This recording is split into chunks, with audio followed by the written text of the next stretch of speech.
So you don't need to wait for retirement to elevate your relationship, okay? Because otherwise you end up without a career and without a relationship. The most important relationship is at home. It's the one that stays in the highs and the lows and gives you the strength for you to go and live your full potential and be of service and be the best leader that you can be.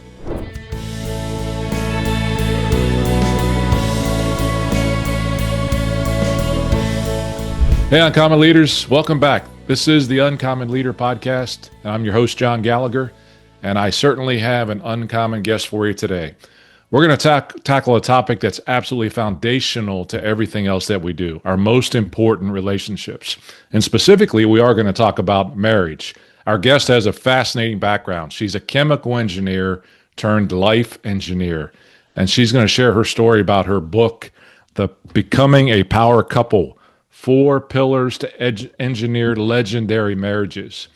She's also the host of the Life Engineering Podcast, and she is epic with her story. I've heard it being told before, so you're going to learn a bunch. Those of you, even don't worry about even if you're married. This is a way to build relationships in your life that can have an impact in your work as well and help you to become that uncommon leader. So get ready to learn how that intentionality and strategic thinking that you can apply to your business can also apply to the relationships and the vital connections that you have. Gabriela and Bond, welcome to the Uncommon Leader Podcast. How are you today?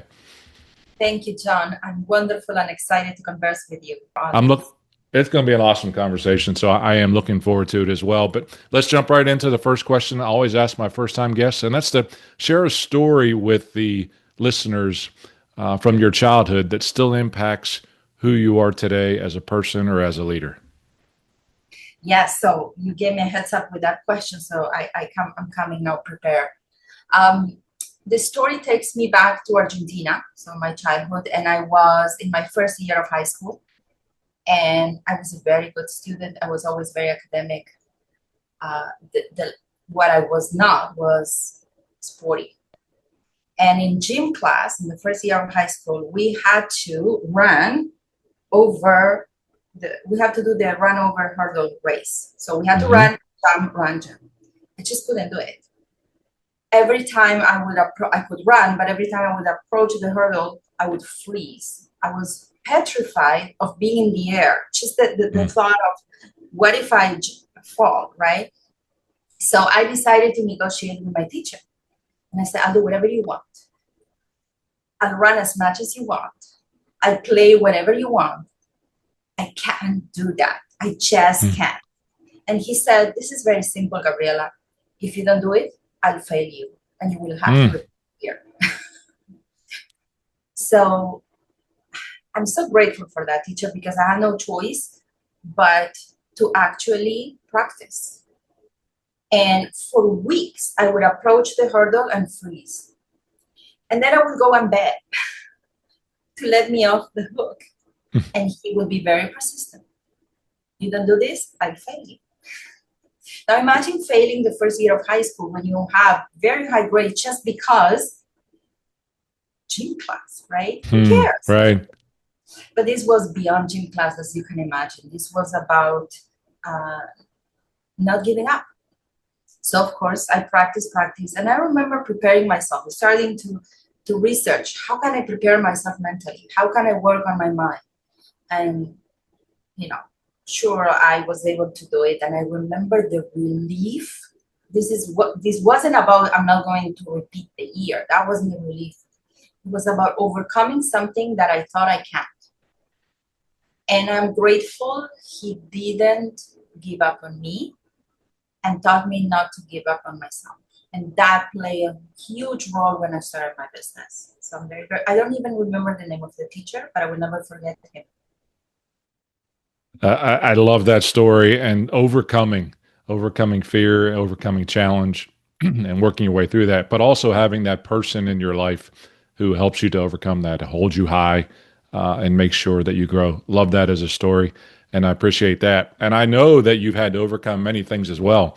After reading your book and understanding what's happening. Look, we share a common title, and that is of engineer. You're a chemical engineer. I'm a mechanical engineer. I never would have thought of trying to make my way into chemical engineering. I mean, those speaking of hurdles, those class titles of chemistry and all those different things just were like hurdles to me that I was unable to overcome. So I stuck with the mechanical side and what that meant. But regardless, many of us engineers aren't necessarily correlated with relationships and being good at relationships.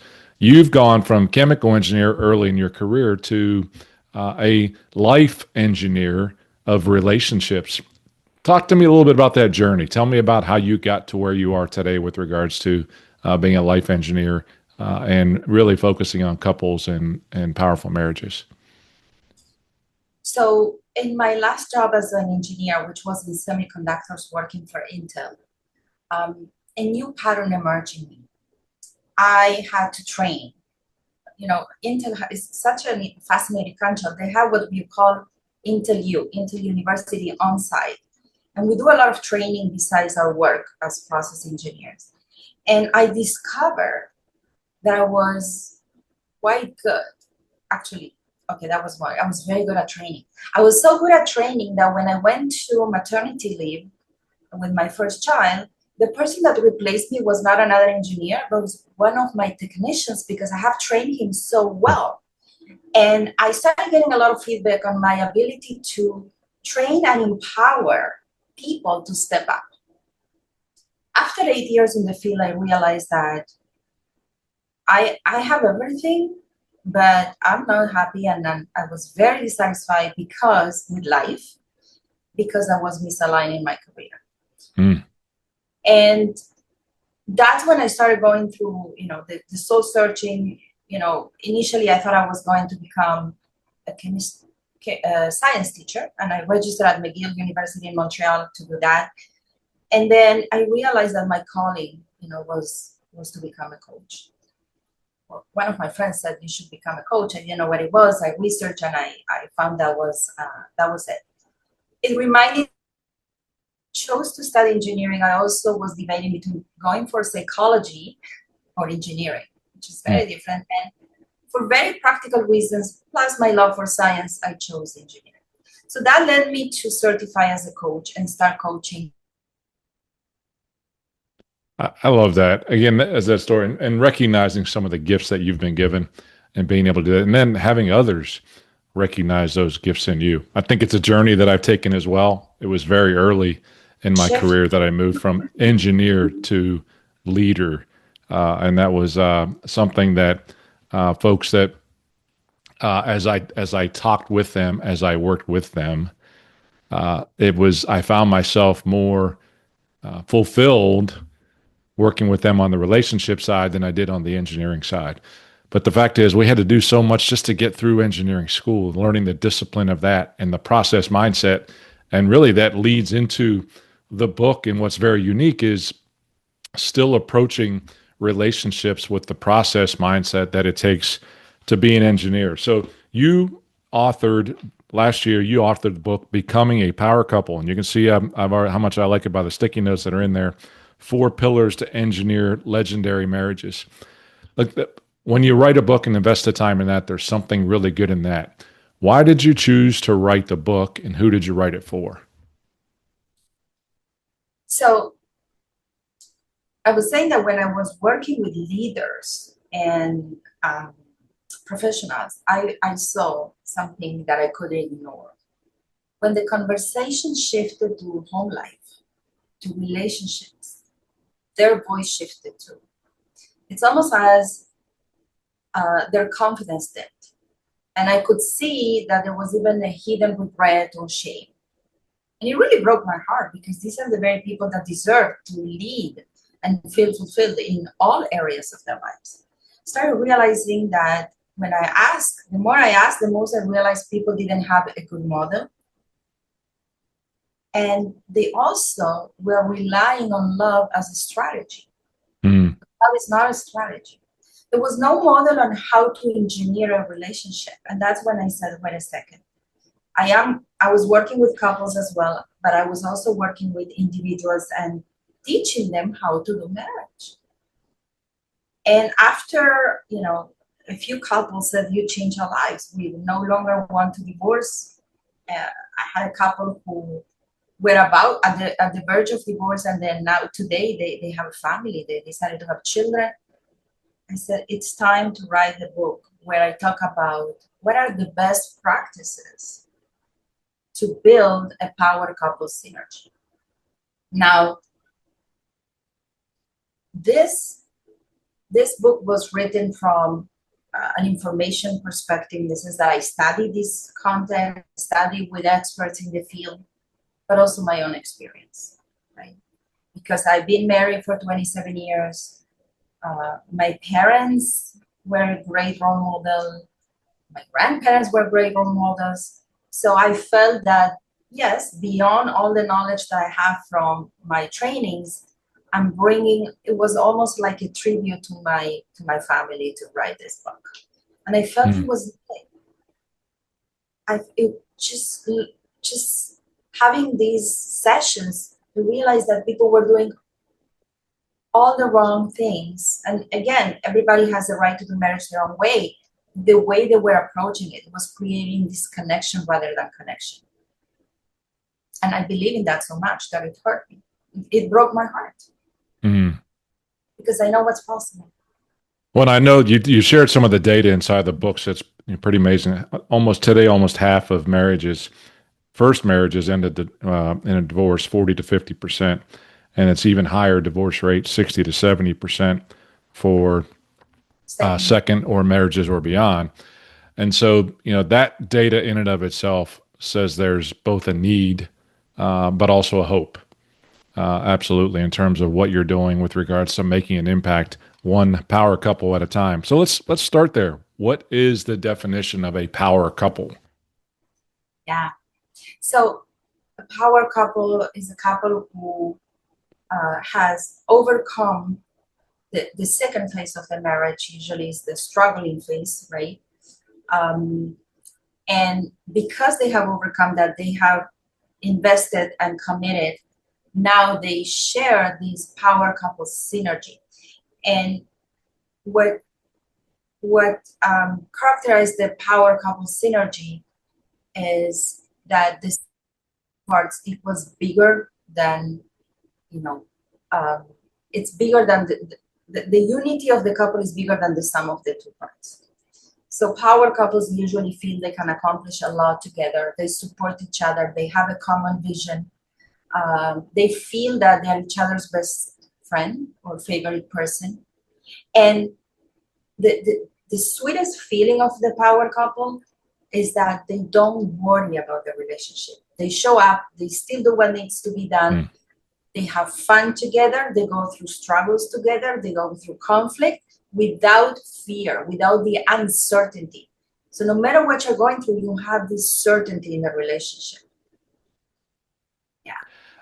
I love that. And, I had to test your engineering school for just a minute because you touched on that unity. The sum of the parts is greater than the individuals. 1 + 1 is not equal 2. You said inside the book 1 + 1 = 10. I'm like, that almost sounds like industrial engineer math, because we used to teach them as as the imaginary engineers. The IEs were the imaginary engineers. We teach them. But your point about when it comes together, it creates something more powerful inside. And you've created a model.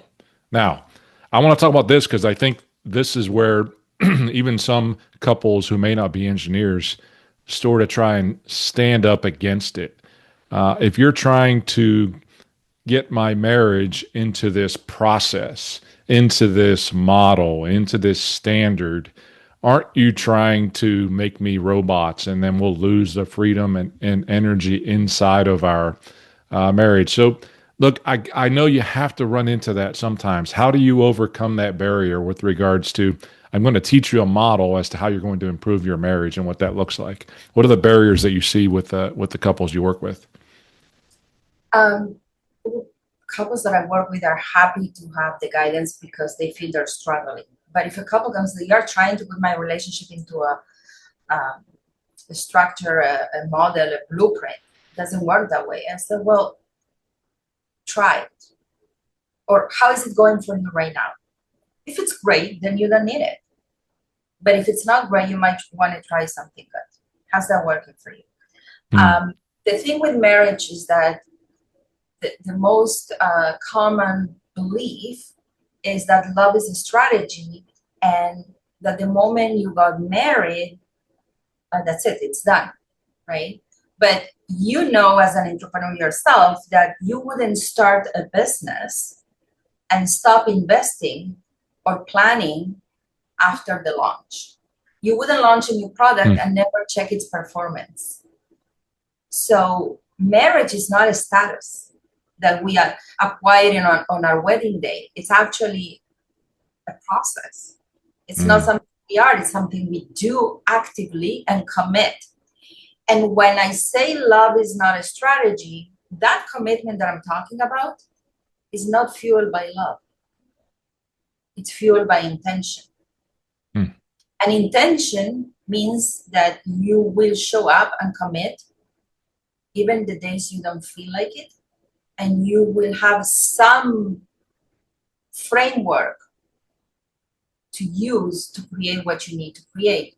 Because on days that you feel the love that you're each other, you might think, I don't need a framework. But what happens on days you don't, right?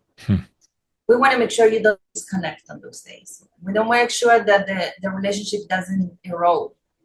That's why we need a framework. In fact, talking about the word rituals, the framework offers rituals and best practices for each pillar. There are 4 pillars. Each pillar has its best practices and rituals. We as humans always perform rituals because rituals are the way of saying this is important, this matters, this has meaning, right? So this is what I would say to somebody who is doubting or asking, why are you talking about frameworks when it comes to relationships? Hey, uncommon leaders. Hope you're enjoying the episode so far. I believe in doing business with people you like and trust and not just a company name. That's why a strong personal brand is essential, whether you're an entrepreneur or a leader within a company. Brand Builders Group, the folks who have been helping me refine my own personal brand, are offering a free consultation call with one of their expert brand strategists. They'll help you identify your uniqueness, craft a compelling story, and develop a step-by-step plan to elevate your impact. So head on over to CoachJohnGallagher.com/BBG, as in Brand Builders Group, to schedule your free call and take the first step toward building a personal brand that gets you noticed for all the right reasons. That's CoachJohnGallagher.com/BBG. Now, let's get back to the episode. So it's so good because you hit the nail right on the head. We'll put plans in place for our fitness. We'll put these exercise routines. We'll go and find a trainer. We'll do 3 days per week and so many repetitions. For our business, to your point, we put in a plan. We carry out that strategy through deploying it and initiatives. Why wouldn't we use the same rigor and intentionality in our relationships? Again, whether they're our marriages, our friendships, or those that we work with at work. And I loved your quote as you started talking about that with commitment. Engineers get it. The more dedication we put into a process, the better the yield and the quality. So when we call marriage a process, that is frankly what it is. But if we put energy into it, it's going to improve on a regular basis. Look, John, we do personal development, business development, career development, but we don't do marriage development. And then we have the numbers. So when I ask society, how's that working for you without having a framework? Not so good. I love that. How's that working for you? I love that question. So how's that working for you right now? And again, when they're coming to you, which is really good, they're coming to you with a problem. And as a coach, it's hard to say, this is awesome, because I need you to come to me in terms of my business model. But what it really is, it's awesome that you recognize that I need help to get that to improve. So you mentioned your framework. You talked about the 4 pillars, but you start with a journey that I think is powerful with regards to that reason for action or call for action. You call it the Constitution. Tell me about the marriage constitution that you kick things off with your clients. So the marriage constitution is a conversation that you have with your partner about the deal breakers, about the things you will not tolerate. And why is this important? You have a spec. When you produce a product, when you manufacture a product, you have a spec, right? So you need respect for your relationships because we come from different backgrounds. And somebody might say, no, I marry the kid from the family next door. We come from the same culture. Yeah, but you come from different families. And every family, even if you come from the different culture, from the same culture, same religion, same everything, you come from a different family, and every family has their rules. So what might be acceptable for you might be a no-no for your partner. I'll give you a few examples. Okay, in my family, calling names like you're stupid, you're dumb, was always a no-no. I never heard my parents use that language. In someone else's family, that might be stupid. What's the problem to say stupid? There's nothing wrong with that. In my home, when I learned that you never leave. So even if my parents had an argument, I never saw one of my parents sleeping on the couch. So when I got married, I told my husband, nobody sleeps on the couch. I don't care how angry we are with each other. We never leave the bed and the bedroom, because the bedroom is the sanctuary of the marriage. And no for me was smoking. So yes, when I met my husband, he was not a smoker. But if he ever decided that he was going to start smoking, he knew that's a deal breaker for me. Right? So these are the things that are important to talk. First of all, so the other one doesn't say, I didn't know, right? So, you know. And secondly, this opens an opportunity for deeper connection, because if each partner does their own list, and then you sit together and you talk about it, you share. This is an opportunity to share why. So if you have in your list, I will never accept you being a drinker, okay?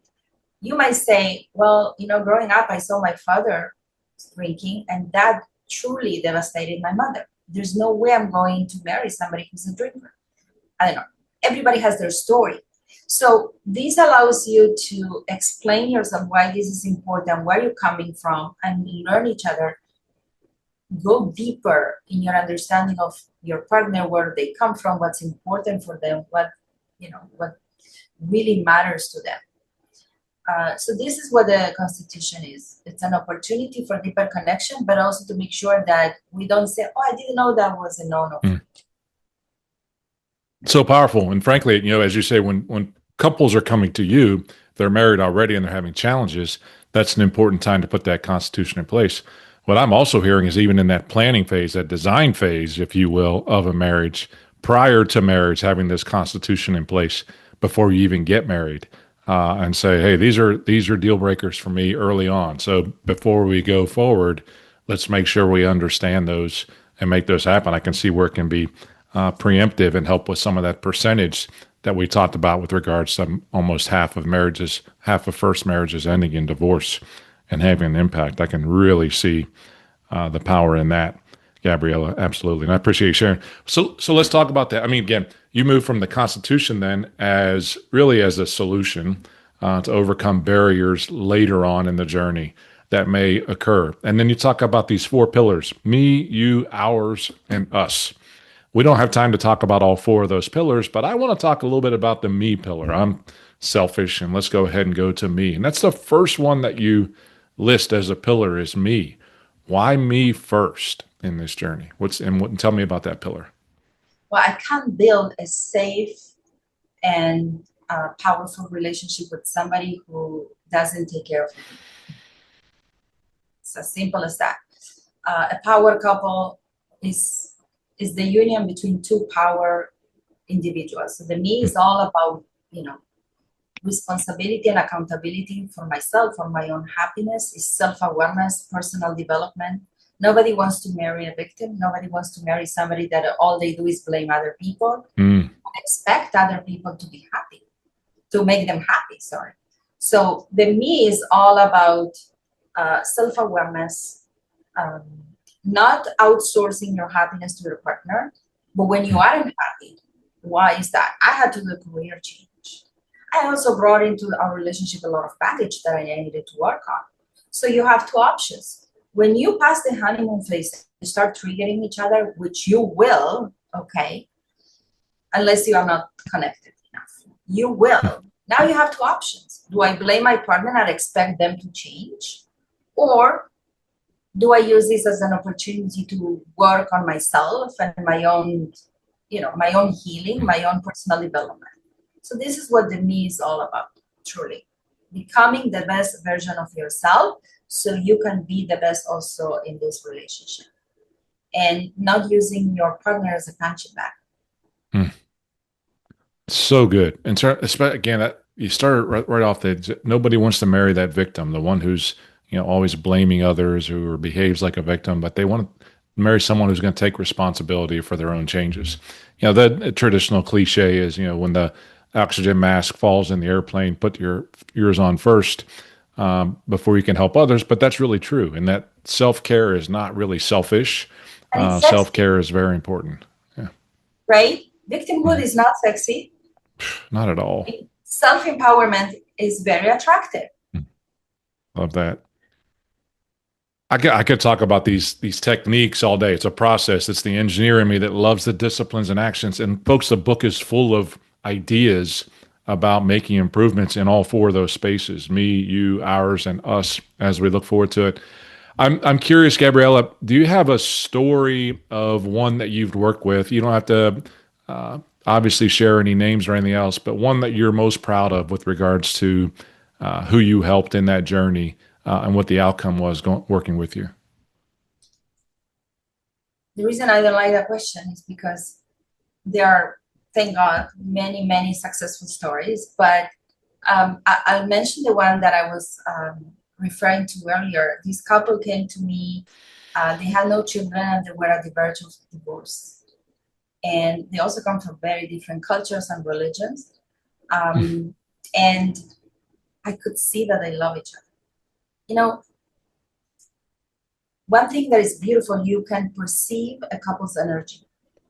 And I saw that they love each other, but each one of them has their own issues and they're projecting on each other and just don't know, because they come from such different cultures, they have different standards to how to do marriage.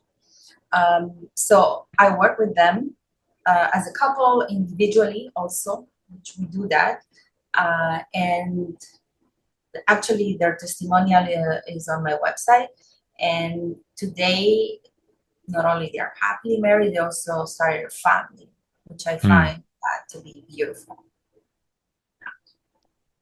Love that. And again, especially when you can know someone was on the path to divorce and be able to provide them the support they need to make that change in their life. And look, I think there's intervention beyond as a man of faith. There's intervention that has to come into play there with regards to their spiritual side, and you talk about that in your book as well a little bit. So I think that's very important. I always love when I read that. The first thing I read when I'm looking at guests is I read the intro and I read the conclusions and the acknowledgments. The very last page in your book. Outside of her professional pursuits, Gabriela cherishes weekly date nights with her husband of 26 years, spending leisure time with her 3 extraordinary children, and cuddling their beloved golden retriever. Tell me one or two other habits that you have that keep you and your husband together as a power couple. We cuddle in the morning. That's a big one. When we wake up, unless one is out of bed earlier, but normally we're at the same. We get up at the same time. We cuddle in the morning, and that physical connection creates emotional connection. Makes you feel you're in this together. So you start your day feeling stronger. And the other thing that I find it extremely important is we say goodbye. When we say goodbye in the morning, we walk each other to the door, whoever is leaving, and we kiss each other. I would never be in the kitchen and say bye, and him from the door, bye, I'm leaving. That doesn't, not even with our children, by the way. And it's cute because our dog, she took on this ritual. So every time somebody leaves the house, she will go to the door and wait for them. And the moment the car leaves, she turns around and goes back. That's great. So cute.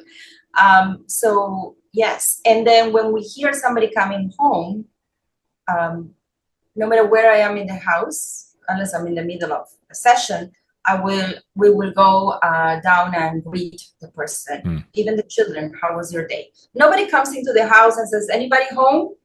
No, this is your home. We are waiting for you. You are welcome.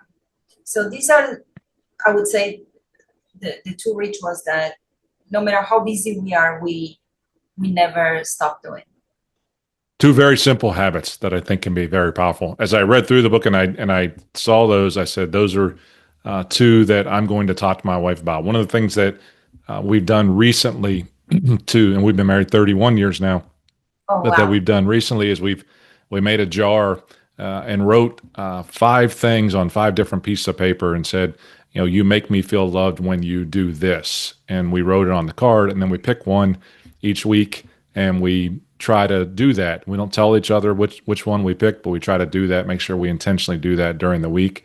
And frankly, if that's something that we've missed over 31 years, then that's just continuous improvement as well that we should continue to do. You mentioned Gary Chapman's 5 love languages, powerful. If we know the love language of our partner and we use that love language with them, how can we go wrong? I know how I went wrong in my first years of marriage was sharing my love language and thinking that that was the same as my wife's love language. So it'd be very important that we understand our differences. I love those simple disciplines.